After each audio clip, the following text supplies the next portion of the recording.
السلام علیکم ورحمۃ اللہ وبرکاتہ۔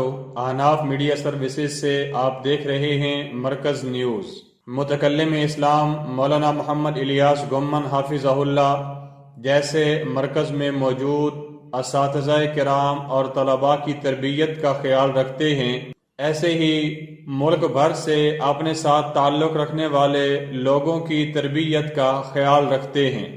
اسی سلسلہ میں مرکز اہل سنت والجماعت میں ہر سال سالانہ 2 روزہ خانقاہی اجتماع کا انعقاد کیا جاتا ہے، جس میں مرکز کے اساتذہ کرام اور مشائخ ملک بھر سے آنے والے لوگوں سے تربیتی گفتگو فرماتے ہیں۔ مرکز اہل سنت والجماعت میں 15واں سالانہ 2 روزہ خانقاہی اجتماع 21 فروری بروز بدھ ظہر کی نماز سے لے کر 22 فروری بروز جمعرات عصر کی نماز تک جاری رہا۔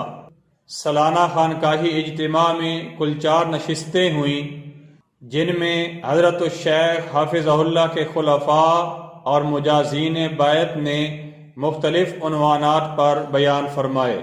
مولانا محمد ابو بکر صاحب توحید باری تعالی، مولانا محمد ارشد سجاد صاحب فضائل صلاۃ و سلام، مولانا بشیر احمد کلیار صاحب فکر آخرت، حافظ عبد الرحمن بن مولانا محمد الیاس گمن حافظہ اللہ عقیدہ ختم نبوت، منظوم کلام کے لیے قاری محمد عثمان فاروقی صاحب، مفتی محمد اصغر صاحب عقیدہ حیات النبی صلی اللہ علیہ وسلم، حافظ محمد بن مولانا خبیب احمد گمن حافظہ اللہ، مقام امام اعظم ابو حنیفہ رحمہ اللہ تعالی، مفتی شبیر احمد حنفی صاحب مسائل نکاح، مولانا کلیم اللہ حنفی صاحب تذکرہ تالیفات متکلم اسلام، منظوم کلام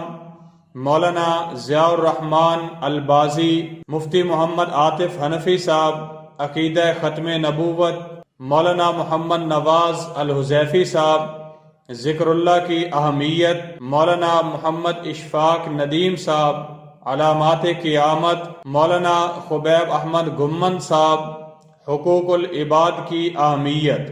اس کے علاوہ مرکز اہل سنت والجماعت کے طلباء نے عربی اور انگلش کے اندر مختلف تقریریں کی۔ مولانا محمد الیاس نے عربی کے اندر تقریر کی، مولانا محمد عثمان رفیق صاحب نے انگلش میں تقریر کی، مولانا محمد سلیم ہزاروی صاحب نے اردو میں تقریر کی۔ بیانات کا سلسلہ مکمل ہونے کے بعد مرکز اہل سنت والجماعت اور شاخہائے مرکز اہل سنت والجماعت سے فارغ التحصیل علماء کرام اور حفاظ کرام کی دستار بندی کا عمل شروع ہوا۔ مرکز اہل سنت والجماعت اور شاخہائے مرکز اہل سنت والجماعت میں کل 52 حفاظ کرام، 13 علماء کرام اور 104 مفتیان کرام کی دستار بندی ہوئی۔ یہ 15واں سالانہ اجتماع استاد محترم مولانا خبیب احمد گمن حافظہ اللہ کی دعا سے اختتام پذیر ہوا۔